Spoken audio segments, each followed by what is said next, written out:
तुम्हें वन में इतनी दूर छोड़ाया हूँ जहाँ अयोध्या की लक्ष्मण।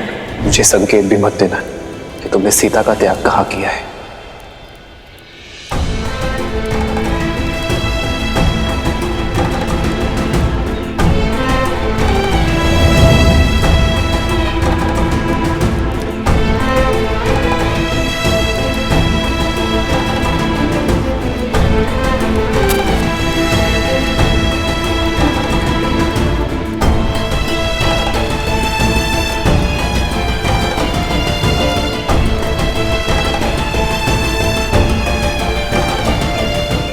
आशीर्वाद दीजिए भाभी माँ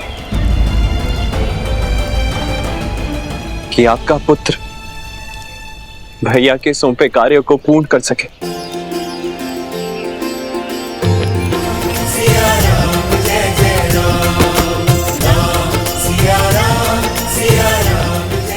धन्य है आप दोनों। आत्मा के बिना प्राण कैसे होते हैं। आप यहाँ आश्रम में वनवासी का जीवन जी रहे हैं, अभावों में रह रही हैं, और वहां राम भैया अपने महल में सन्यासियों का जीवन जी रहे हैं। दिन भर प्रजा और परिवार के कार्यभार संभालते हैं और फिर अपने कक्ष में आकर वल्कल लपेट लेते हैं। राजसी भोजन त्याग कर फल आदि का सेवन करते हैं। अयोध्या के प्रतापी महाराज से आपके पति बन जाते। कोई कुछ कहता नहीं है भाभी माँ, किंतु सब जानते हैं कि भैया का केवल तन वहां है, उनकी आत्मा यहां आपके साथ है। आपकी पीड़ा उनके त्याग में झलकती है। राम सिया राम सिया राम सिया राम। प्रेम और समर्पण की पराकाष्ठा है मेरे श्री राम। प्रेम के बिना समर्पण असंभव है भाभी माँ। ये त्याग तभी हो पाया क्योंकि आप दोनों का प्रेम असीमित है।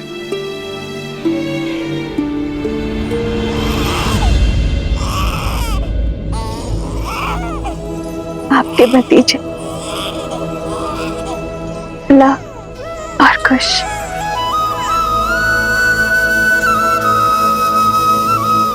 भाभी माँ, क्या मैं उन्हें देख सकता हूँ? युगल पुत्र पूरा सिया परिवारा, प्रबल आनंद शत्रुघ्न जो पारा।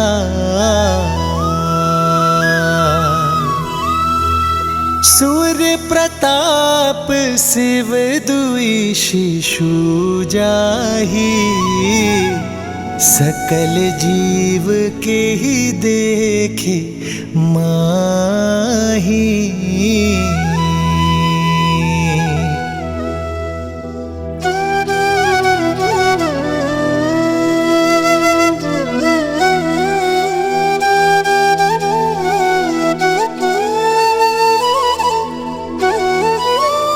अब आज्ञा दीजिए भाभी माँ। रुकिए भैया, सूर्यवंश के इन सूर्य का तेज अयोध्या तक नहीं पहुंचना चाहिए। आप किसी से कुछ नहीं कहेंगे भैया।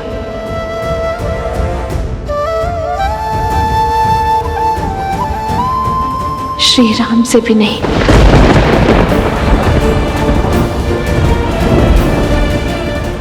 क्यों भाभी माँ?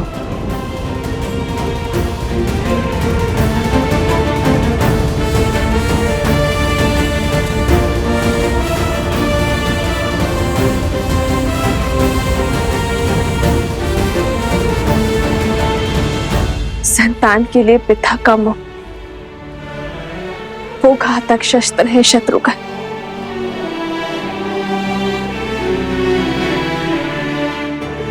जो बड़े से बड़े तपस्वी का भी तब भंग कर देता है। यदि मेरे श्री राम के मन में अपनी संतान के लिए प्रेम जागा तो कहीं उनका तप भंग ना हो जाए शत्रुघ्न। और मैं नहीं चाहूंगी कि मेरे श्री राम को कभी भी कर्तव्य पथ पर दृष्टि झुकानी पड़े।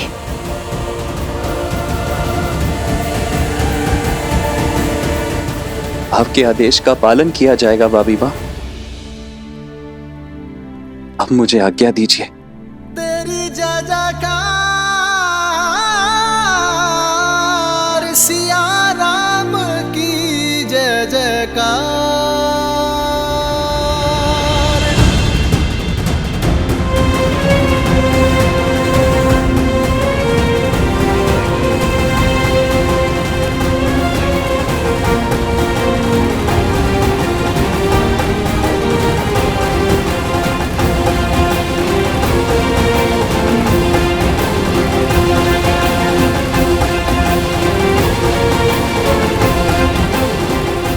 श्री राम।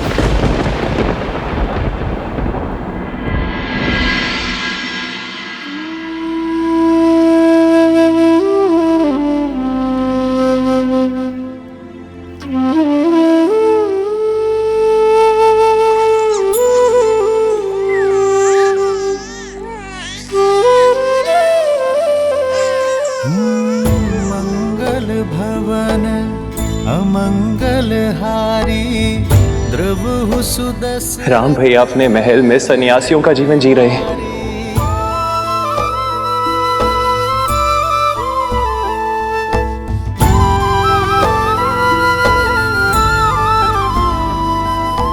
राम सिया राम जय जय राम, राम सिया राम सीते, राम जय जय राम। तुम्हारा मन शांत और आनंदित है, पर पीड़ा की झलक भी है।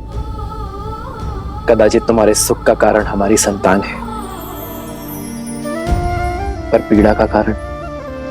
सुख तो संतान माता को देते हैं, किंतु पीड़ा एक पत्नी को होती है। कभी कभी तो मन करता है कि सारे बंधन तोड़ अपनी संतान को आपके पास ले आओ, या फिर मृत्यु का स्वांग रचकर आपको ये अपने पास बुला लो।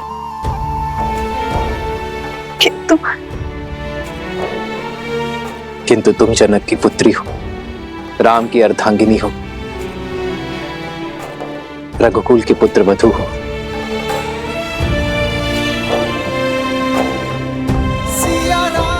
सीते, एक पुरुष केवल एक परिवार का धरोहर संभालता है। एक स्त्री के कंधों पर दोनों परिवारों की पवित्रता का भार होता है। भार तो ये भी है आर्य कि मेरे पुत्रों को कभी पिता का छत्र छाया नहीं मिलेगा, और पति को पुत्र सुख। कहीं मैं इस भार तले न दब जाऊं आर्य।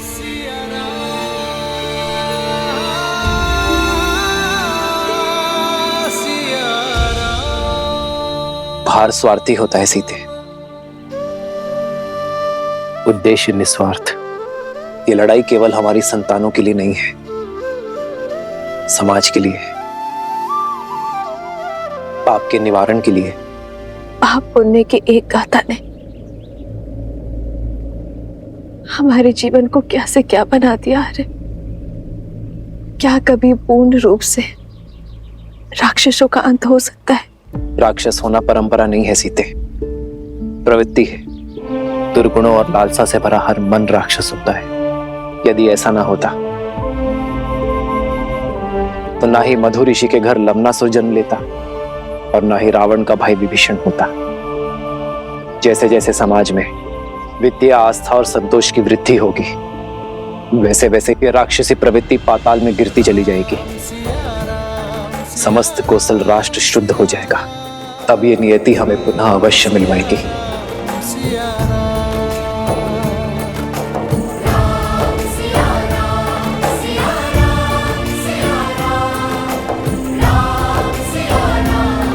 राम कथा में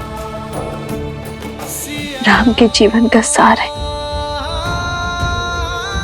मुझे इस पथ पर चलना होगा।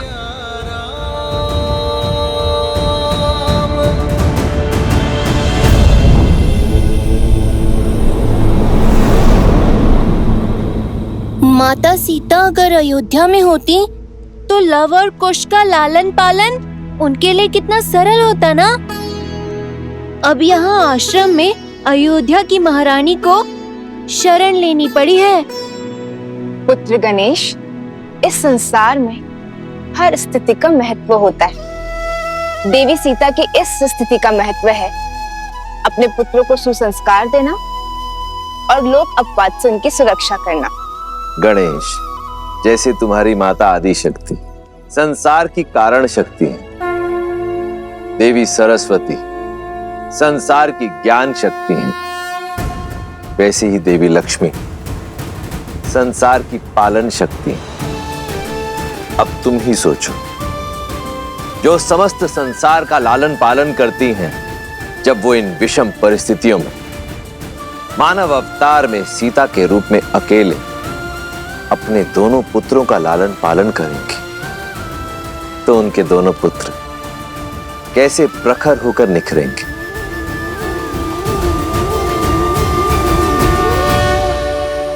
लाव कुश जेहि पर कृपा करहि जनु जानी, कवि उर अजिर न चावहि वानी। देव शिशु जन विधाति सूरा, कल्पलोक अति दिव्य विधुरा। एक मुख सूरज एक मुख चंदा, लाव कुश सुख आनंदा। एक एक आत यमज युगला, जानकी सुत रूप नव कुश होला। जानकी सुत रूप नव कुश होला।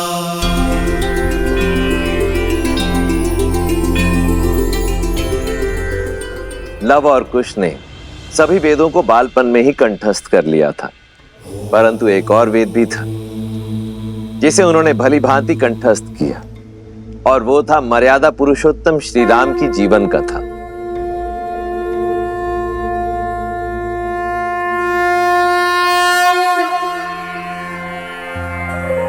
बैठो। ओम भूर्भुवः स्वः, अग्निर्षि पवमानः। पांचजन्यः पुरोहितः, नमिमहे महाज्ञं स्वाहा। इदं अग्नये पवमानाय, इदं नमः। शास्त्र विद्या के साथ साथ शस्त्र विद्या में भी निपुण होते चले गए। जो नदी के तट को मिलाते सेतु, जन्म मात पिता मिलन के हेतु। रामचंद्र सिया विरह घटाने, प्रकटे लव कुश रूप सुहाने। जो नदी के तट को मिलाते सेतु, जन्म मात पिता मिलन के हेतु। रामचंद्र सिया विरह घटाने, प्रकटे लव कुश रूप सुहाने। जहां एक और लव कुश अपनी माता सीता के सानिध्य में महाप्रतापी राजा राम के गुणों को ग्रहण कर रहे थे, वहीं दूसरी ओर मर्यादा पुरुषोत्तम श्री राम सीता की स्मृतियों के सहारे, परंतु अपने पुत्रों के अस्तित्व से अनभिज्ञ अयोध्या के राजा होने का दायित्व निभा रहे हैं। अपने त्याग और सामर्थ्य से राम राज्य स्थापित कर रहे हैं।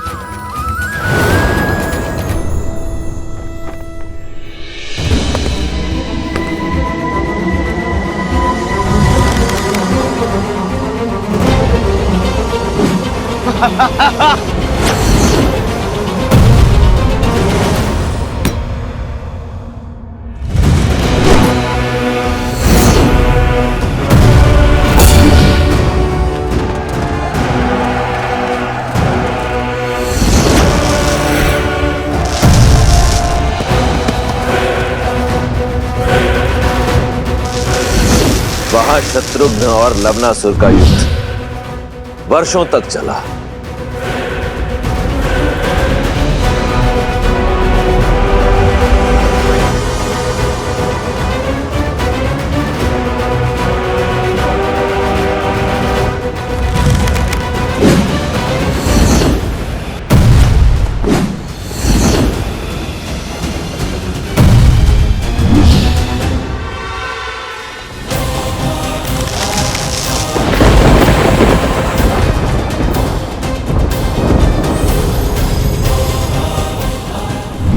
मुझे ऋषि अगस्त्य ने दिया था, और आज ये अस्त्र मैं तुम्हें सौंप रहा हूं शत्रुघ्न।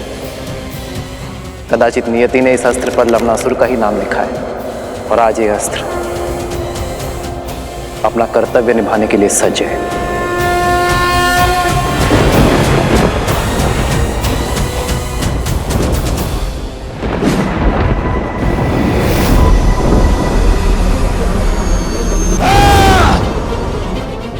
नारायण के अस्त्र और मेरे अस्त्र की भिड़ंत से इस संसार को सर्वनाश से बचाने के लिए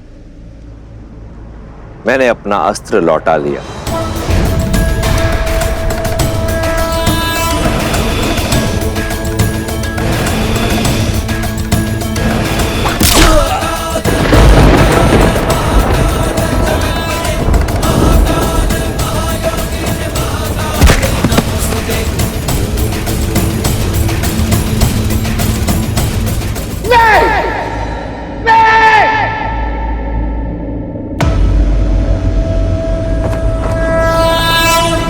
मुख रावण का यह अस्त्र निस्तेज होकर नहीं गिर सकता।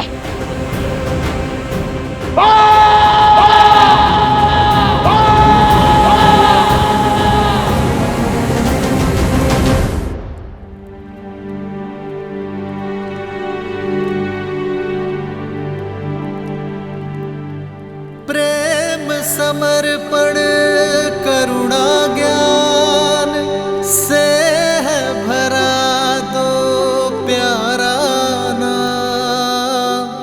जय सिया राम, जय जय सिया राम, जय सिया राम, जय जय सिया राम, सिया राम, सिया राम, सिया राम, सिया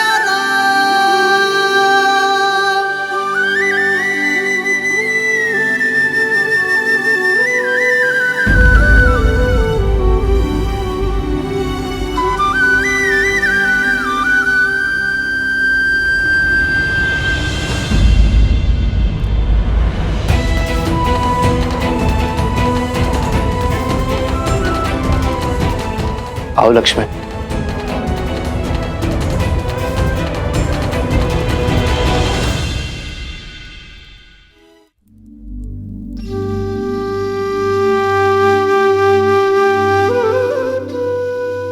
जिन श्री राम के बाईं ओर भाभी माना खड़ी हो, वो अयोध्या के राजा राम अवश्य हो सकते, परंतु लक्ष्मण के भाई कदापि नहीं।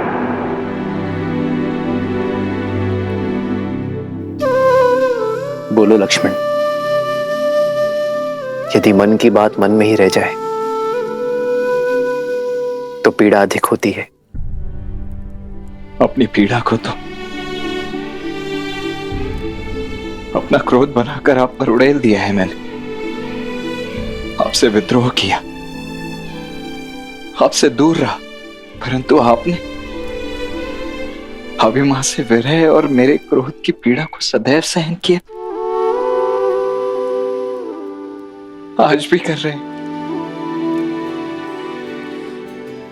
सीता से विरह तो तब होगी ना जब हम मन से दूर हो जाएंगे। सीता मेरी श्वास है लक्ष्मण, और श्वास मृत्यु के बाद ही दूर होगी शरीर से।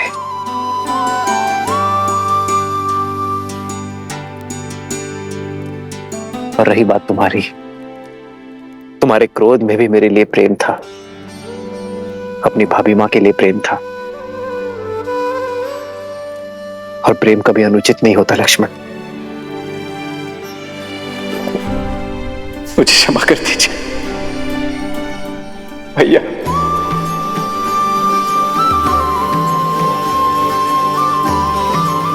क्षमा कर दीजिए भैया। लक्ष्मण,